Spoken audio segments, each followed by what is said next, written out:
તો પાટણમાં chief officer અને કોંગી નેતાઓ વચ્ચે ઘર્ષણ સર્જાયું છે। પાટણના MLA Kirit Patel police station પહોંચ્યા। ચીફ ઓફિસરે જાતિગત અપમાન કર્યું હોવાનું હરગોવન દાસ દ્વારા દાવો કરવામાં આવી રહ્યો છે, ત્યારે પોલીસે એટ્રોસિટીની ફરિયાદ પણ નોંધી નથી તે પ્રકારનું નિવેદન કિરીટ પટેલ દ્વારા આપવામાં આવ્યું છે। પોલીસ આરોપીને બચાવી રહી છે તેવી પ્રકારની માહિતી કિરીટ પટેલ દ્વારા પ્રાપ્ત થઈ છે। ત્યારે સૌથી મોટો પ્રશ્ન છે કે ચીફ ઓફિસરે જાતિગત અપમાન કર્યું હોવાનું હરગોવન દાસે જણાવ્યું છે।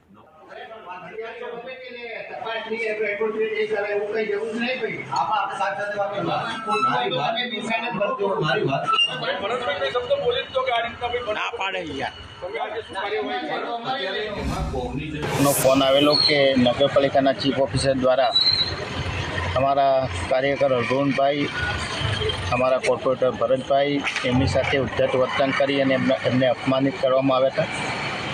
आ लोकोए ए डिविजन पोलीस स्टेशन खाते साँजे 6 वाग्याना पोलीस फरियाद आपवा माटे बैठेला। पोलीसे एफआईआर दाखल नहीं करी, पोलीसे खाली लिखित अरजी ज लीधी है।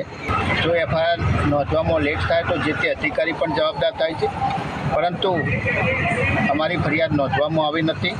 आरोपीने इरादापूर्वक बचावવાનો फरियाद प्रयास करवामां આવ્યો છે। અહીંના નગરપાલિકાના ચીફ ઓફિસર સાહેબ જે નવા આવેલા છે તેમના દ્વારા અમારે જેવા રજૂઆત કરવામાં જેવા અમે એન્ટ્રી મારી તેવાની જાતાની સાથે જ એકદમ ઉશ્કેરાઈ જઈ અને અમને બધાને કાઢી મૂકવાની પરિસ્થિતિ કરી અને મને પોતાને અંદર જતાની સાથે મને મારું નામ સાથે જાણી અને મેં મારું નામ બતાવ્યું કે બેન મેં મારા 3 થી 4 ઈમેલ કર્યા છે અને બધી રજૂઆતો છે અને મારે તમને કહેવું છે, છતાં પણ ના સાંભળી અને ઉદ્ધત વર્તન કરી ગેટ ઓફ કરીને અમને બધાને એકદમ મુશ્કેલી કાઢ્યા।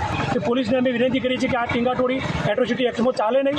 એ એટ્રોસિટી એક્ટ એવો પ્રાવધાન છે કે જેમાં જે ફરિયાદ તાત્કાલિક ધોરણે તમને મળે એ તાત્કાલિક ધોરણે લઈને ઓનલાઈન કરવાની ફરજ બને છે।